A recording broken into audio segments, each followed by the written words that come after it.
Kembali di Anyu Sore, pemirsa, kita masih bersama dengan Pak Welly dan Mbak Reno. Saya ingin kembali lanjutkan dialog kita. Pak Welly, ada informasi yang dapatkan bahwa pelaku ini melakukan praktek-praktek ilmu hitam dengan zikir-zikir tertentu. Apakah ini menjadi salah satu motif dalam pembunuhan ini atau ada motif lain sebenarnya, Pak Welly? Untuk motifnya, tadi hasil dari interogasi awal, Mas, jadi pelaku itu adalah motifnya motif ekonomi karena banyak terlilit utang. Untuk masalah belajar ilmu hitam, mungkin saksi atau masyarakat pernah melihat pelaku itu berzikir di depan rumahnya, jadi setengah telanjang lah, sempat diingatkan dengan tetangganya agar tidak melakukan hal itu karena haram, gitu. Tapi pelaku termasuk rumah tidak melakukan hal tersebut. Jadi tidak benar ya Pak informasi bahwa pelaku ini melakukan pembunuhan karena terkait dengan belajar ilmu hitam dan sebagainya? Ya, tidak benar.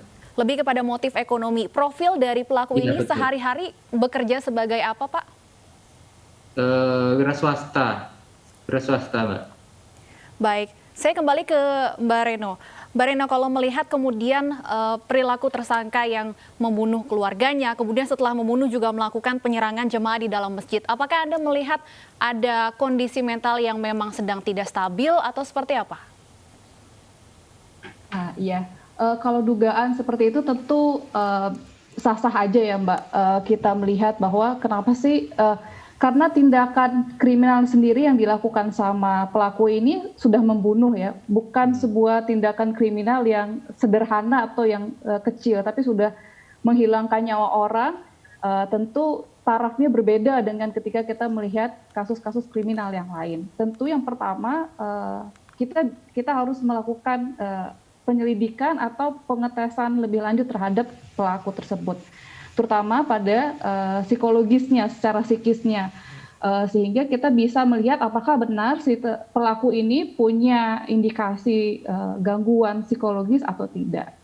Tapi dengan dia tadi kalau saya dengar kronologisnya, habis dia bunuh istrinya, anaknya, lalu dia pergi ke masjid, lalu dia menyerang lagi warga, ya bisa jadi sebenarnya ada kondisi psikis yang sedang goyang ya, sehingga dia sulit mengontrol tersebut, entah itu emosinya, entah dia ada dalam tataran stres yang toleransi stresnya sudah di ambang batas, sehingga dia melampiaskannya dengan cara seperti itu. Itu bisa saja mungkin terjadi. Tapi balik lagi ya Mbak, kita nggak bisa, saya nggak bisa mengatakan itu ada gangguan atau tidak karena harus ada pemeriksaan hal terlebih tersebut dahulu. Iya betul, hal tersebut harus diperiksa lebih lanjut. Baik. Saya ingin kembali ke Pak Welly. Pak Welly, tadi Anda mengatakan bahwa motif sebenarnya adalah ekonomi. Kemudian apa yang menyebabkan sang suami ini tega begitu membunuh istri dan anaknya? Apakah memang sehari-hari juga sering terjadi pertengkaran atau terlilit hutang yang tadi Anda katakan begitu besar sehingga keluarga tidak bisa melunasi, atau seperti apa, Pak? Ya, jadi dari keterangan saksi bahwa pelaku itu berniat mengirimkan sejumlah uang ke orang tuanya, namun malu, tidak memiliki uang, mungkin sesuai dugaan kuat itu sebagai pengaruh psikologis kepada pelaku. Apakah akan dilakukan pemeriksaan kejiwaan Pak terhadap pelaku? Ya, jadi kami ada melakukan beberapa langkah-langkah, Mbak. Ada beberapa langkah. Yang pertama kita cek urin juga tadi pelaku, tapi hasil urinnya negatif, tidak ada indikasi penyalahgunaan narkoba. Baik, tidak dalam pengaruh narkotika ya? Ya, tidak ada pengaruhnya. Itu terus untuk kejiwaan dari pelaku, nanti kami akan berkoordinasi dengan rumah sakit jiwa yang ada di Samarinda. Baik, Pak Welly, untuk ancaman hukuman kepada pelaku seperti apa? Untuk ancaman dari pelaku itu terancam hukuman maksimal hukuman mati. Karena pasal 338 dan atau 340 KUHP. Baik ditahan terlebih dahulu Pak Welly dan Mbak Reno, kita masih memiliki informasi ini terkait pembunuhan karena mendapat bisikan gaib juga pernah terjadi di sejumlah daerah. Ya, di Lampung seorang anak membunuh ayahnya karena bisikan gaib, sementara di Maros, Sulawesi Selatan, seorang suami membunuh istrinya karena mendapat bisikan gaib bahwa istrinya berselingkuh.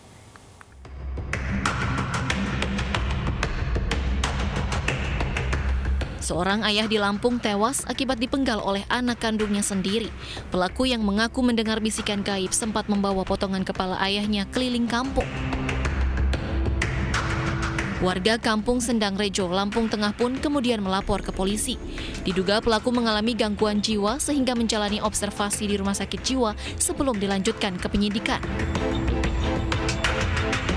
Di Bandung Barat, Jawa Barat, hanya karena ingin melihat isi telepon genggam milik suami sirinya, seorang istri tewas dianiaya.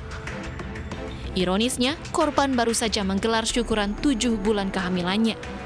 Suherman yang mengaku dirasuki bisikan gaib menganiaya istrinya dengan pisau. Pelaku yang panik kemudian mengunci pintu dari dalam lalu kabur sambil menggasak emas, ponsel, dan kartu ATM korban. Ia ditangkap saat bersembunyi di rumah istri pertamanya di Banjarnegara, Jawa Tengah. Tim Liputan iNews melaporkan. Membunuh karena bisikan gaib, saya ingin tanyakan fenomena ini kepada Mbak Reno Fitriasari, analis forensik. Mbak Reno, kalau Anda melihatnya mengapa kemudian dalam tanda kutip bisikan gaib ini kerap digunakan pelaku sebagai alasan untuk menghabisi nyawa keluarganya sendiri? Apakah benar memang pelaku ini dalam kondisi mungkin bisa dikatakan kondisi mental yang tidak stabil, atau ini memang sekedar alasan saja? Ya, begini ya Mbak, kalau misalnya saya juga nggak bisa bilang apakah ini karena alasan saja atau tidak, tapi saya melihat ada dua pandangan di sini. Yang pertama, ketika alasan itu dipakai, ada garis bawah, oh dia di bawah pandangan lain atau bisikan yang lain yang itu tidak nyata, sehingga dia melakukan itu atas di bawah ketidaksadaran. Sehingga kalau di dalam faktor hukum, orang melakukan tindak kriminal di bawah sadar, dia tidak bisa dijerat sama hukuman kan. Sehingga itu menjadi sebuah reason dipakai. Yang kedua, bisa saja sebenarnya itu atas kesimpulan sementara atau kesimpulan yang cepat diambil oleh masyarakat sekitar yang hanya sepotong melihat kejadian itu. Lantas dia mengatakan bahwa, wah itu orang gila tuh, dia pasti udah dirasuki sama bisikan setan atau bisikan gaib yang lain. Karena perilakunya di luar dari kebiasaan. Nah, masyarakat kita kan terbagi banyak kelompok ya. Ada yang kelompok yang di pedesaan, perkotaan, atau di tengah-tengah, sehingga bahasa yang muncul dan familiar diungkapkan yaitu gaib gitu. Seperti tadi saya ungkapkan di awal bahwa Indonesia ini sangat banyak sekali tentang budaya, sehingga gaib ini menjadi salah satu kata yang mungkin familiar atau cepat untuk disebutkan. Tapi itu tidak berasal dari para ahli. Jadi, jadi itu sebenarnya hanya bisikan dari gaib ini kadangkala hanya kesimpulan dari masyarakat sendiri ya. Terima kasih Ya, Mbak betul. Reno Fitriasari, analis forensik, dan sebelumnya juga ada AKBP Welly DJ Kapolres Kutai Timur sudah bergabung bersama kami di iNews Sore. Kita beralih ke informasi lain, pemirsa. PT Pelabuhan Indonesia 2 membuka posko pengaduan untuk sopir truk kontainer jika menemukan praktik pungli. Pelindo 2 juga akan memberikan insentif kepada sopir truk jika proses bongkar muat melebihi batas waktu yang ditentukan.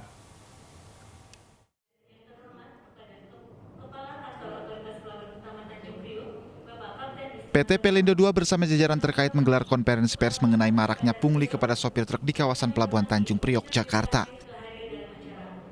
Dalam hal ini, Pelindo akan memberikan insentif kepada para sopir truk jika proses bongkar muat di pelabuhan melebihi batas waktu yang ditentukan.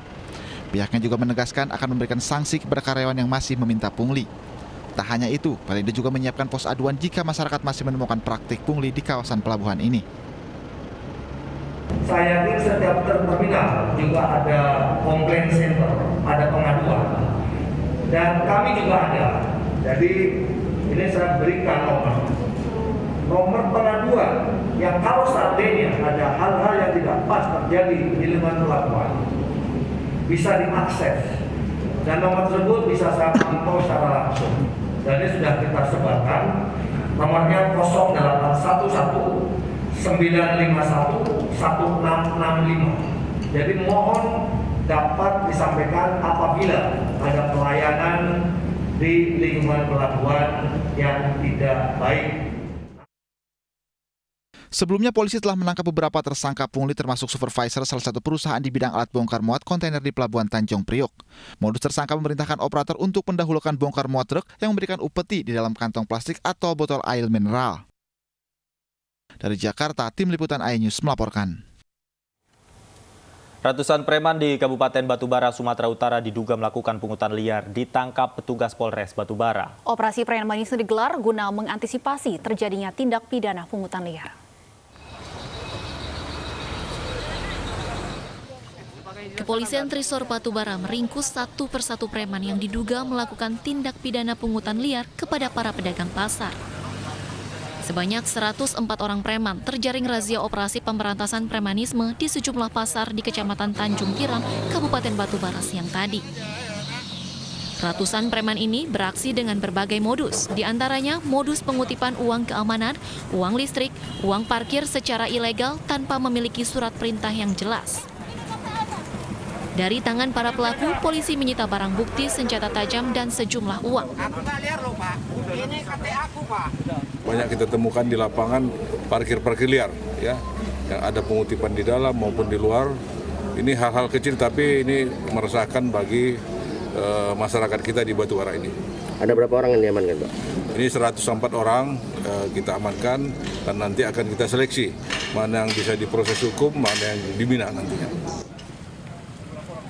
Salah satu pedagang pasar, Mariana Manurung, mengaku terpaksa membayar pungutan liar karena mendapat ancaman jika tidak memberikan sejumlah uang. Iya, jadi 50.000 lah kami satu bulan. Sahur kami kayak gini berbuangan. Satu bulan 50 lah. Uang itu kutipan itu uang apa, Bu, katanya? Gak ngerti, kami bilang. Udah orang pajak aja suruh, kami bilang. Nggak ada urusan pajak ke sini sama camat, katanya sama kami.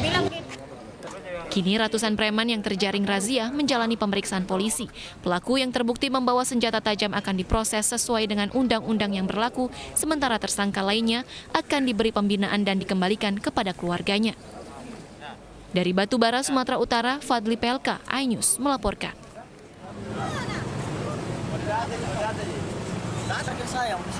Satu persatu preman yang berkedok sebagai pengamen dan juru parkir liar ini dipaksa naik ke mobil patroli. Polisi juga mengamankan minuman keras dari sejumlah pelaku yang diamankan. Razia dilakukan di Jalan Sultan Alauddin dan Jalan Hertasning, Kota Makassar. Aksi pemalakan di kawasan ini membuat warga resah. Para pelaku kerap meminta uang kepada pengendara hingga Rp10.000. Kegiatan operasi premanisme dengan sasaran para pelaku-pelaku pemalak, kemudian juru parkir liar, serta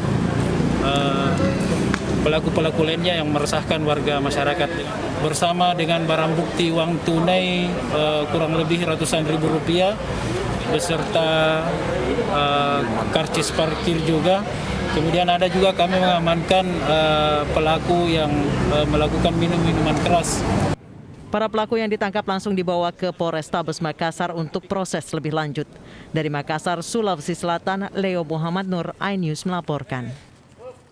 Pemirsa, dua peristiwa pencurian terekam kamera CCTV. Di Jakarta Barat, wajah pencuri motor terekam jelas oleh kamera. Sementara di Jakarta Pusat, aksi pencuri yang mengambil tas berisi uang jutaan rupiah dan surat berharga dari sebuah mobil box juga terekam kamera CCTV.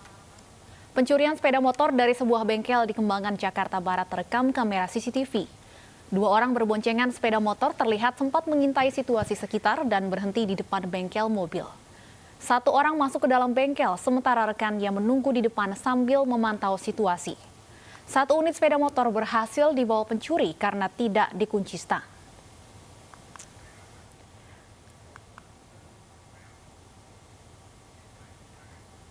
Wajah pelaku yang terekam jelas oleh CCTV menjadi bekal polisi memburu pelaku pencurian sepeda motor ini.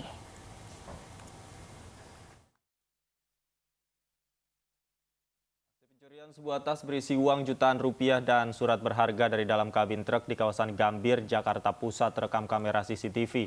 Pelaku beraksi pada Minggu siang kemarin memanfaatkan situasi sepi karena sopir dan kenek sedang bongkar muat barang di sebuah toko aksesoris mobil. Menurut saksi mata, pelaku beraksi sendirian sementara rekannya menunggu di atas motor di tepi jalan. Uang tunai 4 juta rupiah dan surat berharga yang tersimpan di dalam tas raib dibawa pencuri. Sementara korban baru mengetahui tasnya hilang saat akan meninggalkan lokasi. Menurut karyawan toko, aksi pencurian bukan pertama kalinya terjadi. Sebelumnya ponsel milik karyawan toko raib dibawa pencuri.